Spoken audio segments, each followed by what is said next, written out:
Hey guys, welcome back to this channel. In this video I'll be showing you guys how you can basically create this iPhone mock-up on Canva.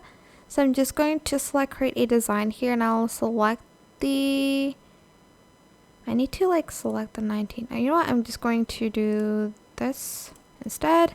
The width 180, the height 1920, and I'm going to select create new design here. And firstly, you're going to go to elements and you're going to search just background. You can select any color that you want for it. So maybe like a watercolor background, or this one. I'm just going to add that in. Then I am going to go to all here and I'm going to type in just frames. Go to see all and find the iPhone frame, and you're just going to place it here.